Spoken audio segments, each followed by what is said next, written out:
सुप्रभात बच्चों, आज की कक्षा में आप सभी का हार्दिक अभिनंदन है। प्यारे बच्चों, हमने पाठ 9 सवाल का जवाब पढ़ा। इस पाठ के लेखक है हरिकृष्ण देवसरे। बच्चों, हरिकृष्ण देवसरे जी ने बाल साहित्य से संबंधित रचनाएं की हैं और हमने जब यह पाठ पढ़ा सवाल का जवाब, तो हमें क्या पता चला कि हमारे समाज में अभी भी वर्ग विषमताएं हैं। समाज में अमीर और गरीब के बीच में भेदभाव किया जाता है। कहानी का पात्र तन्मय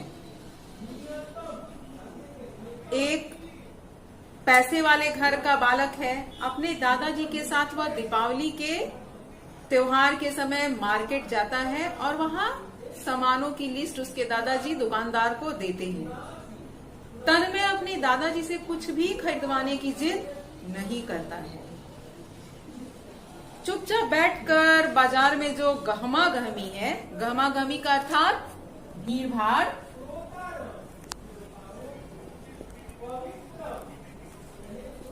गहमा गहमी अर्थात भीड़ भाड़। तो बाजार में जो गहमा गहमी है उसको तन्मय देखता है और अचानक उसकी नजर एक दुकान पर पड़ती है। वह क्या देखता है कि बाजार की इस भीड़ में कुछ गरीब बच्चे हैं जिन्होंने मैले कुचैले कपड़े पहने हैं। कपड़ों से ही पता चलता है कि व्यक्ति किस वर्ग से संबंधित है। लेखक ने वर्णन किस प्रकार किया है? मैले कुचैले कपड़े, अर्थात कि निर्धन बच्चे जिनके पास धन तो है लेकिन उतने पर्याप्त उनके पास पैसे नहीं है कि वह ऊंची दामों वाले पटाखों को खरीदकर अपने त्योहार की प्रसन्नता मना सके। वे बच्चे दुकानदार के पास जाते हैं, पटाखों के दाम पूछते हैं और दुकानदार क्या करता है? जिनके 150 दाम होते हैं उनके वह बढ़ाकर दाम बोलता है ताकि ये बच्चे उसको खरीद ना सके। बच्चों, यहीं पर हमें पता चलता है कि किस तरह से एक सामान्य दुकानदार भी अपने ग्राहकों के बीच में भेदभाव करता है। हम इतने प्रबुद्ध देश के नागरिक हैं, लेकिन अभी भी हमारे मन से लोगों के बीच की जो भेदभाव है, ऐसी भावना नहीं निकली। तन्मय को बिल्कुल अच्छा नहीं लगता है। उसके थोड़ी देर बाद उसे एक अभूतपूर्व दृश्य देखता है। यह दृश्य क्या था कि कुछ ऐसे बच्चे हैं जिनके पास एक भी रुपया नहीं है और वे बच्चे केवल विंडो शॉपिंग करते हैं। विंडो शॉपिंग मतलब चीजों को देखना किंतु उनको खरीदना नहीं, उनका आनंद उठाना। कारण क्या है कि बच्चों के पास पैसे है ही नहीं कि खरीद सके, तो केवल वो इसलिए बाजार में निकले हैं कि आपस में दोस्तों से बात कर सके कि इस बार बाजार में किस प्रकार के पटाखे आए हैं। तन्मय चुपचाप सारा दृश्य देखता है और तभी वह क्या देखता है कि दुकानदार उन गरीब बच्चों को थप्पड़ लगाता है, क्योंकि दुकानदार को ऐसा लगता है कि जो बच्चे चुपचाप देख रहे हैं ये चोर हो सकते हैं। तन्मय को यह बात बहुत बुरी लगती है क्योंकि वह भी पटाखों की दुकान पर खड़ा होकर चुपचाप पटाखों को देख रहा था, खरीद नहीं रहा था। तो उसको लगता है कि क्यों, मैं भी तो नहीं खरीद रहा हूँ पटाखे, तो क्या मैं भी चोर हूँ दुकानदार की नजर में? क्यों दुकानदार ने मुझे चोर नहीं समझा, इन गरीब बच्चों को चोर समझा? तन्मय को यह बहुत बुरा लगता है और वह दुकानदार का हाथ पकड़ लेता है, अपने दादाजी को आवाज देकर बुलाता है कि दादाजी, इस दुकानदार ने इन बच्चों को गरीब समझकर इन्हें थप्पड़ लगाया है। मैं इसके खिलाफ रिपोर्ट लिखवाऊंगा, उसे थाने ले जाऊंगा। बच्चों, कल ही मैंने आप लोगों को कहा कि अन्याय नहीं सहना चाहिए और यदि किसी दूसरे पर भी अन्याय हो रहा है तो हमें उसका भी विरोध करना चाहिए। किंतु एक बात ध्यान रखनी चाहिए कि हम सारी चीजों को अनुशासन में रह कर ही प्रतिकार करें। जैसे तन्मय ने दुकानदार का हाथ पकड़ा और अपने दादाजी को आवाज लगाई। तो बच्चों, आज हम पाठ सवाल का जवाब आगे पुस्तक से पढ़ेंगे। और मैंने मुड़कर देखा तो हैरान रह गया। तन्मय ने दुकानदार का हाथ पकड़ रखा था और दुकानदार घबरा कर हाथ छुड़ाना चाह रहा था। मैं लपक कर वहां पहुंचा तो तन्मय गुस्से से चीखा, यह झूठा दुकानदार है। इसने गरीब बच्चों को चोर कहकर उन्हें थप्पड़ मारे हैं। गरीब बच्चों पर हाथ उठाने का इसे क्या हक है? मैं इसे थाने ले जाऊंगा और इसके खिलाफ रिपोर्ट लिखवाऊंगा। उधर दुकानदार ने मुझे देखा तो और घबरा गया। वह जानता था कि इस कॉलोनी में मेरी कितनी इज्जत है, लेकिन इसने उन बच्चों को क्यों मारा? मैंने पूछा और देखा कि 4 गरीब बच्चे एक ओर खड़े रो रहे हैं। अब तो भीड़ भी तमाशा देखने लगी थी।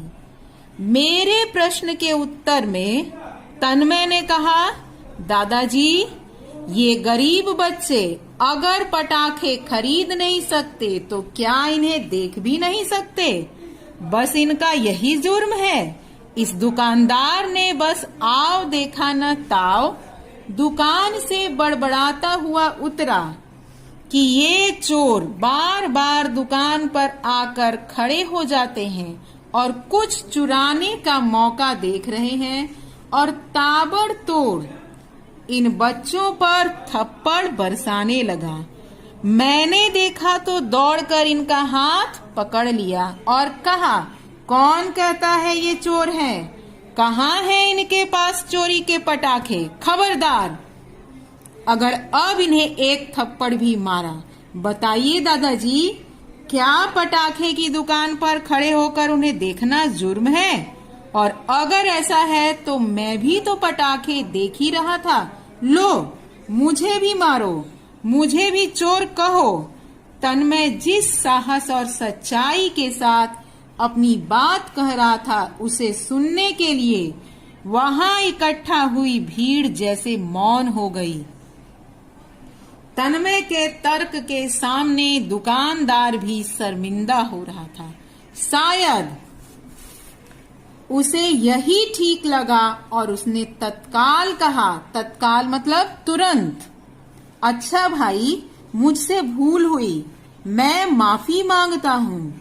दुकानदार ने उनकी तरफ जुड़े हुए हाथ उठाकर कहा, आओ, तुम लोगों को मैं कुछ पटाखे फुलझड़ी मुफ्त देता हूँ। बच्चों, दुकानदार भी बड़ा होशियार था। उसने क्या किया, देखा कि भीड़ आसपास में इकट्ठी हो गई है तो उसने लोगों से माफी मांगना ही उचित समझा, क्योंकि त्योहार का समय था और उसने तो गलती की थी कि गरीब बच्चों के ऊपर थप्पड़ लगाए थे, क्योंकि वे बच्चे चोरी नहीं कर रहे थे, केवल पटाखे देख रहे थे। तो तन्मय का जो तर्क था बिल्कुल सही था कि पटाखों को देखना क्या जुर्म है।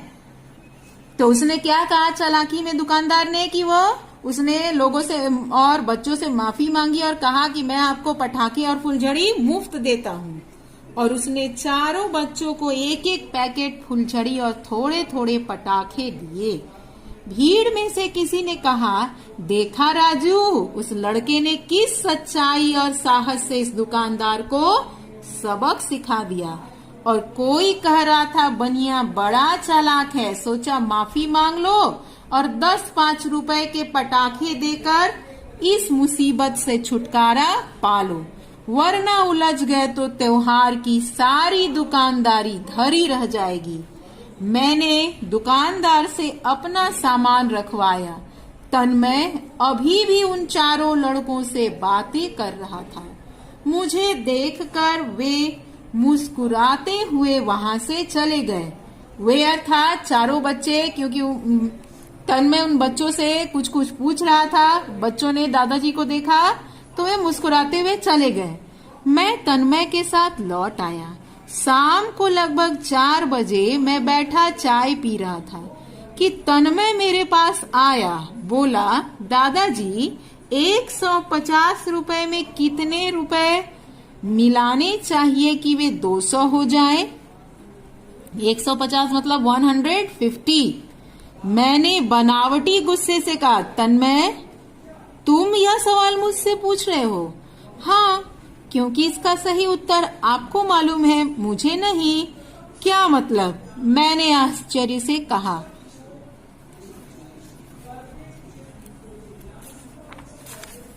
वही जो मैंने कहा। बताइए बताइए, मेरे सवाल का जवाब जल्दी बताइए। तन्मय मेरी परीक्षा ले रहा था।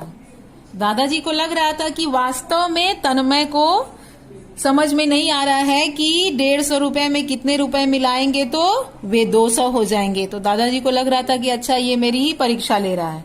अरे भाई, उसमें 50 रुपए मिलाने होंगे, मैंने कहा। तन्मय ने मुझे 150 रुपए देते हुए कहा, तो इन रुपयों में 50 रुपए मिलाकर उन्हें 200 रुपए बनाने का जादू आप ही दिखाइए। लेकिन क्यों?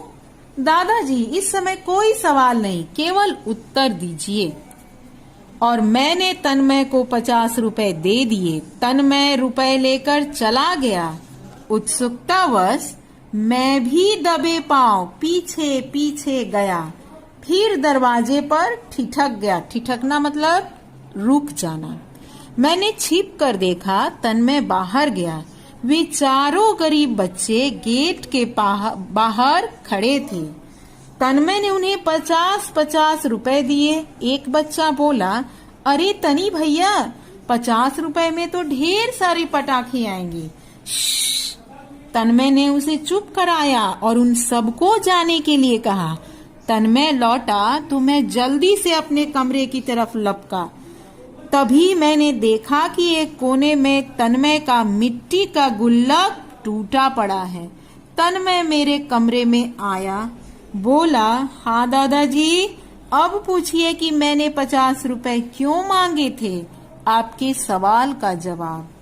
मैंने तन्मय के मुंह पर हाथ रखकर कहा, सवाल का जवाब मुझे मिल गया। और मैंने तन्मय को सीने से लगा लिया। बच्चों, आपने देखा कि किस प्रकार से तन्मय में अद्भुत साहस था और वह सच्चाई का साथ देने वाला बालक था। तन्मय एक ईमानदार, साहसी बालक था और दूसरों की सहायता करने वाला भी बच्चा था। उसमें परोपकार का भी गुण हमें पता चलता है कि वह मदद करना चाहता था। उसने अपनी दादाजी से झूठ नहीं बोला, किंतु वह डर रहा था कि कहीं दादाजी पैसे देने से मना न कर दे। तो उसने दादाजी से क्या सवाल किया कि 150 रुपए में कितने रुपए मिलाएंगे तो वे 200 बन जाएंगे। उसको 200 क्यों चाहिए था? क्योंकि बच्चे थे 4 और प्रत्येक को वह कितने रुपए देना चाहता था? 50-50।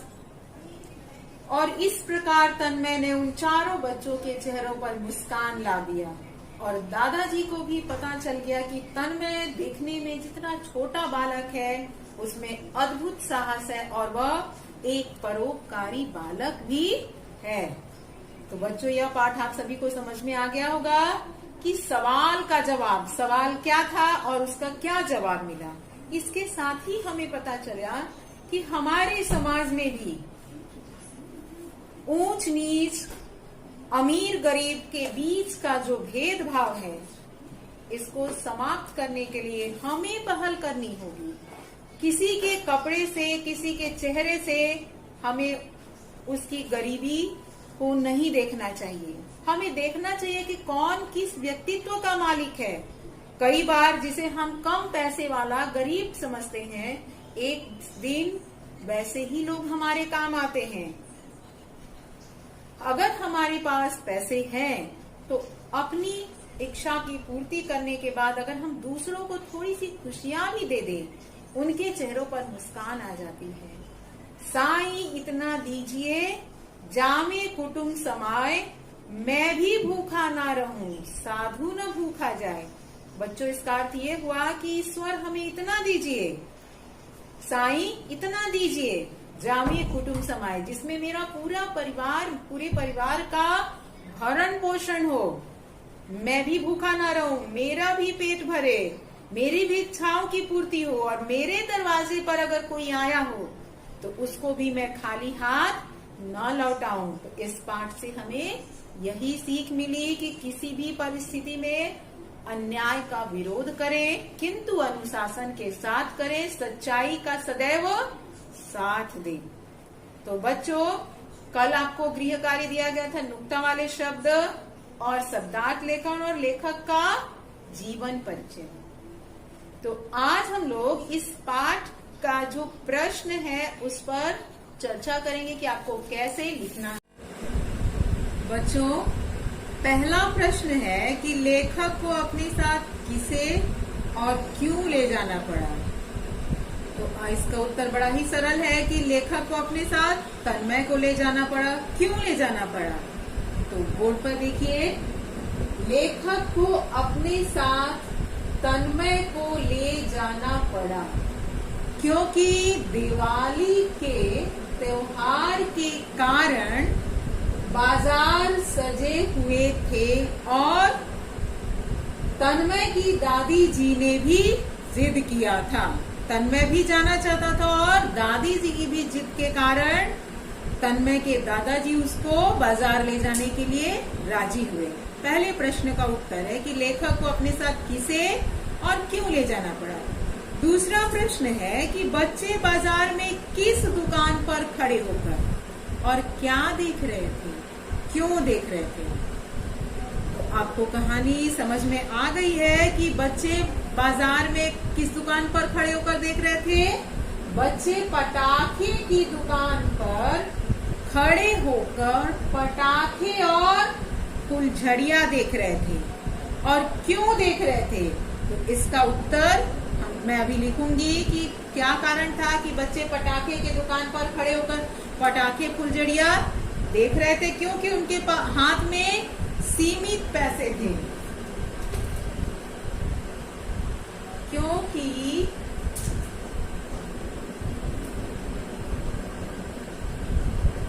उनके हाथ में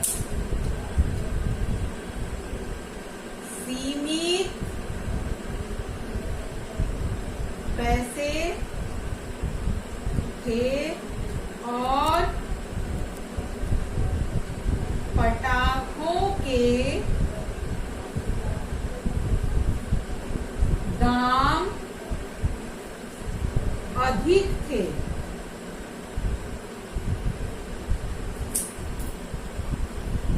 बच्चे क्यों खड़े थे? क्योंकि उनके हाथ में जो पैसे थे वह सीमित थे और पटाखों के दाम अधिक थे।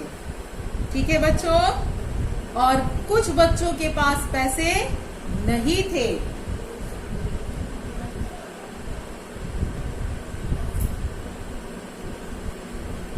कुछ बच्चों के पास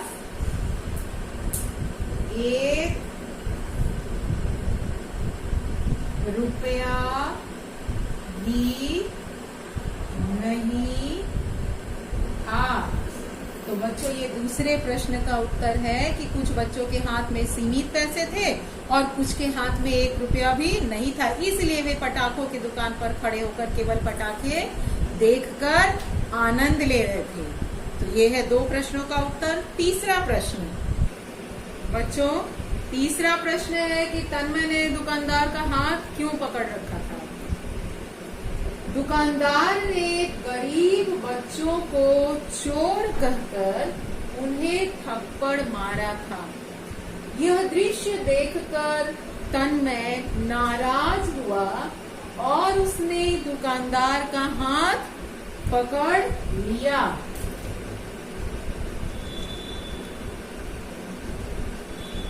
समझ में आ गया? एक बार मैं पुनः दोहरा रही हूँ। दुकानदार ने गरीब बच्चों को चोर कहकर उन्हें थप्पड़ मारा था। यह दृश्य देखकर तन्मय नाराज हुआ और उसने दुकानदार का हाथ पकड़ लिया।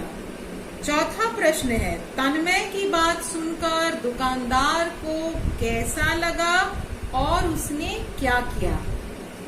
तो चौथे प्रश्न का उत्तर है, तन्मय की बात सुनकर दुकानदार को शर्मिंदगी महसूस हुई।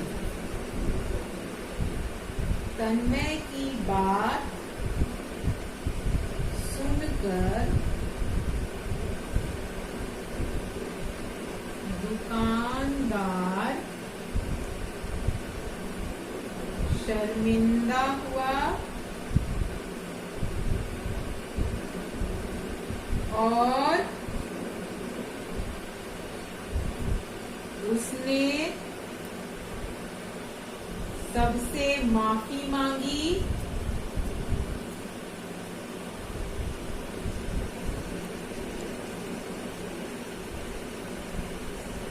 तथा गरीब बच्चों को पटाखे और फुलझड़ियां